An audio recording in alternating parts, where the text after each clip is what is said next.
Namaste everybody, I'm Ashish Kundi, head of RE and PSH here at Bridlington School, and I'm a follower of Sanatan Dharma. You might also know Sanatan Dharma as Hinduism. I have experienced racism in my life, and racism is a spectrum. There's a more covert form of racism, which is perhaps known through microaggressions. So, for example, somebody might say something to me like, "You're quite tall for a brown person." Now, that person didn't even realize that they were being racist. However, it is because what they are doing is that they are reinforcing a stereotype that brown people either can't or shouldn't be tall, which is obviously ridiculous. Then you've got the more overt forms of racism, which you'll perhaps be more knowledgeable about. So things like physical violence. I've been very fortunate not to be a victim of that. However, I have experienced verbal abuse, so being called the P and the N word. So, what is the Sanatan way of being an anti-racist? Well, there's a number of different ways to look at this, but I'm just going to give you a short snippet and one angle. So, you might have realised that I actually greeted you with Namaste. Now, Namaste means that I salute the divinity within you. Now, according to Advaita Vedanta, we are all one. We have the Atma within all of us. The Atma is the immortal, immeasurable self, the real self. We have that within all of us.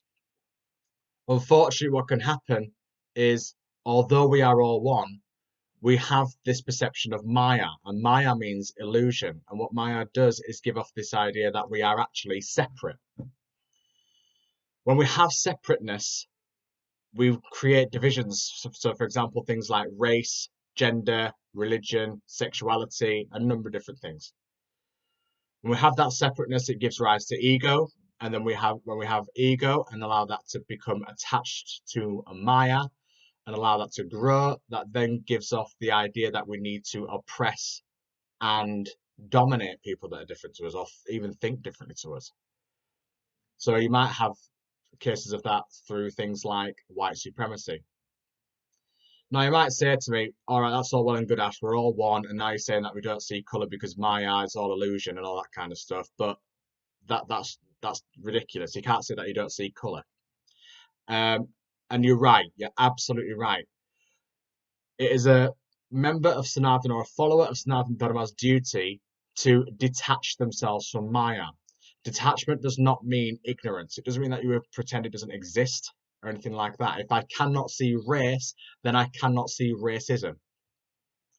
So therefore, I have to acknowledge and know about the ill effects, the bad effects that racism or Maya has on a whole society. And it is my dharma, my duty, to use my guna, my virtues, and my karma to overcome the ill effects of Maya. So how do we do it? Well, this makes me think of the Bhagavad Gita. And in the Bhagavad Gita, it's a discussion between Arjun, a warrior, a fantastic, great warrior, and the avatar, the incarnation of Vishnu, which is Krishna. These two are having a chat.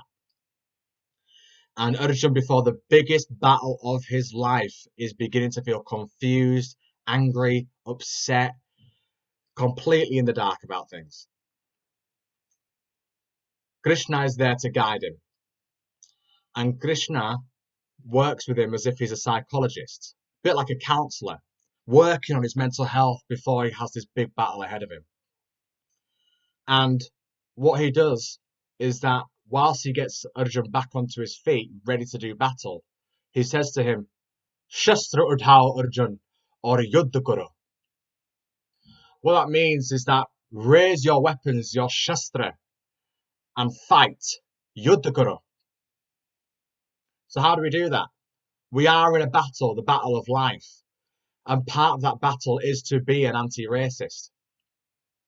So what are our weapons? What are our tools that we can use? Well, this doesn't necessarily call for violence. It's not a time necessarily for violence. So ahimsa is a very key principle to be practicing. What else can we use? What else are our shastras? Well, our minds, our intellect. We have to keep that sharp and keep sharpening it. Learn. With every decision we make, the foundation of that decision has to be compassion. and every deed has to have the foundation of compassion through using our hearts. We must blend these two together, and only when we have these two working in harmony should we then use our voices. Use your voice to be an anti-racist and to overcome the ill effects and the over-attachment of Maya, and acknowledge the ill effects that Maya has on people's lives. I'll let you think about that. Namaste.